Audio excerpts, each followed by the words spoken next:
Good evening guys. फिर मैं आपके सामने आपके लिए एक नए वीडियो, बहुत ही ज़रूरी वीडियो को लेकर के आ चुका हूँ। वो है टेंस, जो आपके सामने बोर्ड में लिखा हुआ है टेंस। हालांकि ये टेंस जो है ये लैटिन वर्ड टेम्पस शब्दों से लिया गया है, यानी इसकी उद्भव जो हुआ है, इसकी उत्पन्न जो हुआ है, वो टेंस शब्द जो आया है वो लैटिन वर्ड से आया है। Latin word Tempest which means time. तो चलते हैं हम लोग टेंस को समझते हैं। तो टेंस जो होता है ये तीन किस्म के होते हैं, तीन प्रकार के होते हैं। टेंस तीन प्रकार के होते हैं, तीन प्रकार के होते हैं।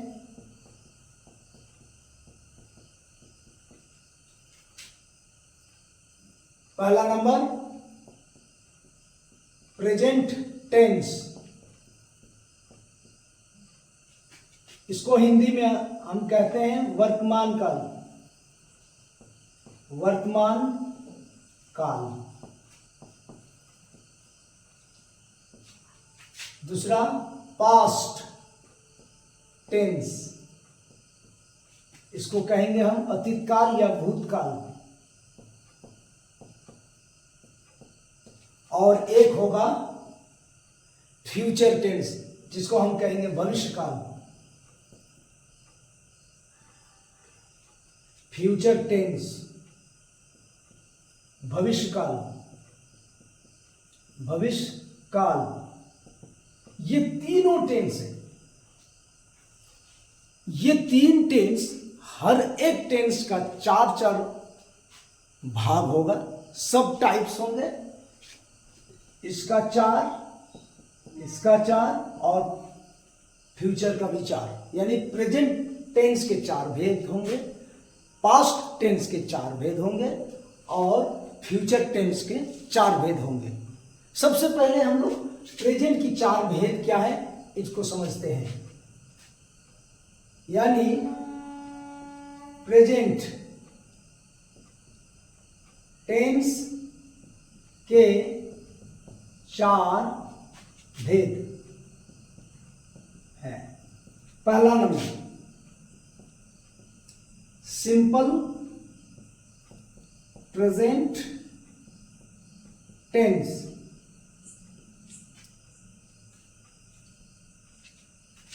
अगला इसका दूसरा नाम होगा प्रेजेंट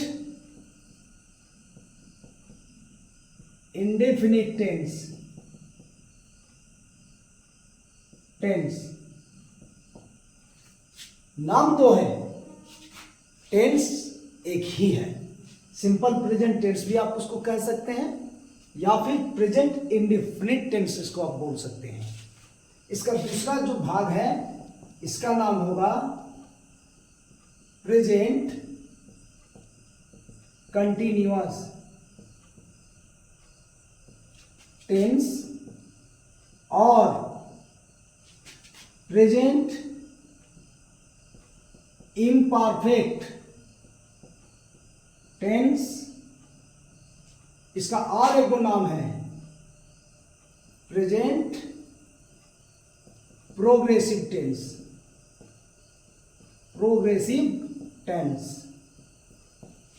इसका तीन नाम से इसको जाना जाता है। टेंस एक ही है, present continuous tense, present imperfect tense या प्रेजेंट प्रोग्रेसिव टेंस। इसको हम तीन नाम से जानते हैं।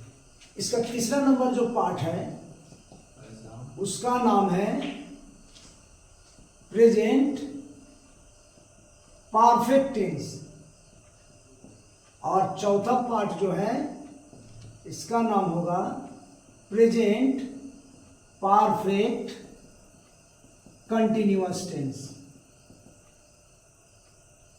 कंटिन्यूअस टेंस, ये चार पार्ट आप प्रेजेंट का देख रहे हैं। इसी तरह से पास्ट का भी चार पार्ट होगा और फ्यूचर का भी चार पार्ट होगा। और हर एक टेंस के फिर दो दो पहलू होंगे। मसलन इसके दो साइड होते हैं, एक होता है एक्टिव और फिर हो जाएगा इसी का पैसिव। सबसे पहले हम लोग इसकी एक्टिव पार्ट को देख लेते हैं।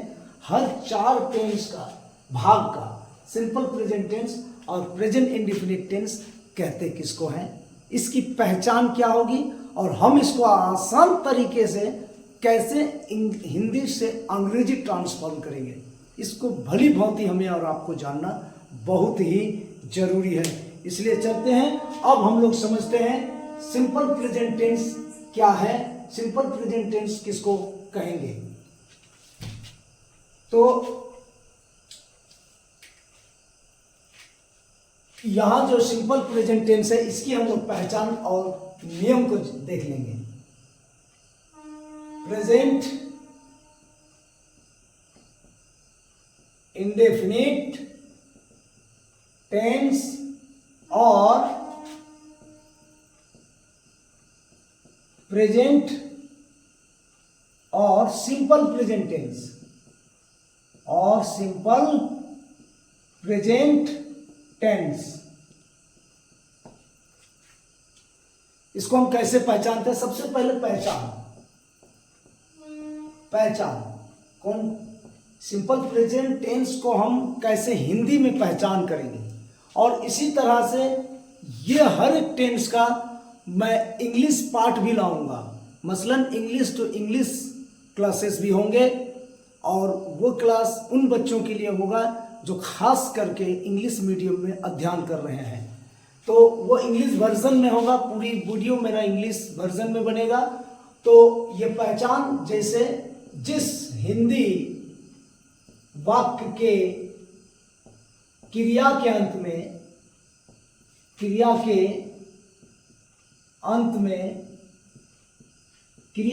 में ता है, ते है और ती है, लगा रहे तो उसे प्रेजेंट इंडेफिनिट टेंस और सिंपल प्रेजेंट टेंस कहते हैं।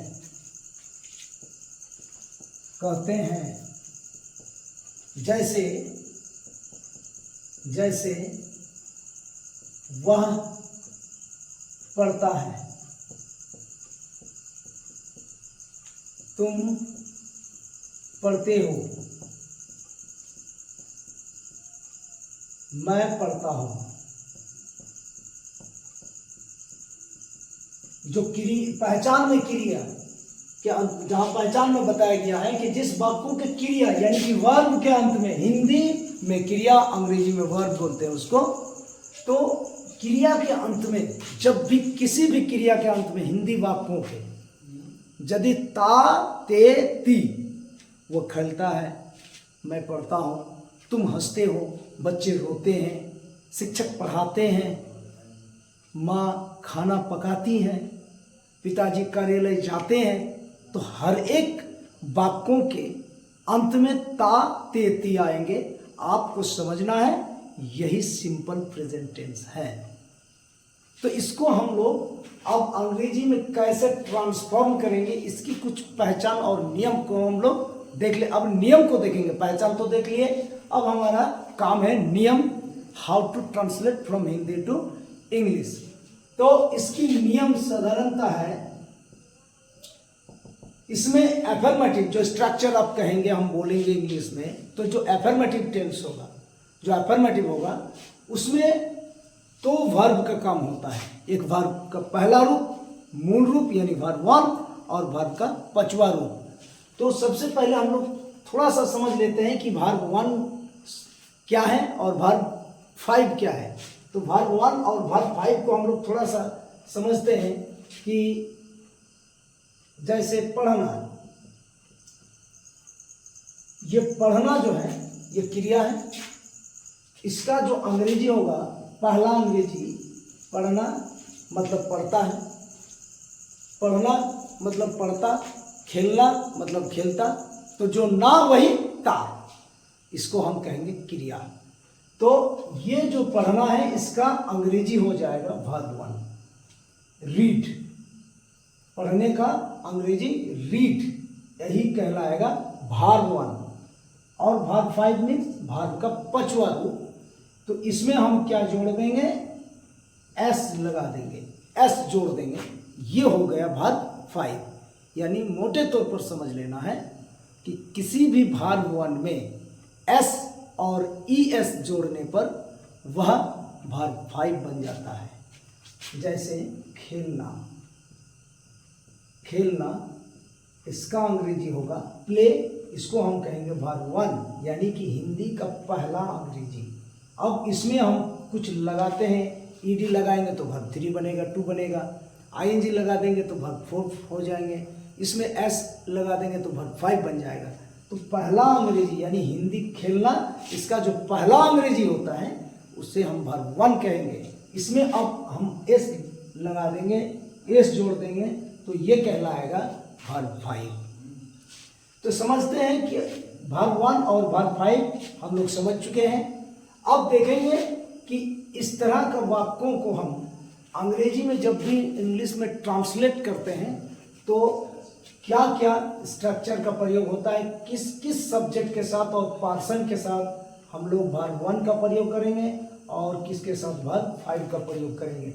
तो शॉर्ट में समझ लेना है कि इस टेंस में नियम, इस टेंस में I, we, you, they, that means third person plural number के साथ वर्ब 1 लगता है, वर्ब 1 लगता है, तथा ही, सी, इट या किसी भी नाम that means third person singular number, third person singular number के साथ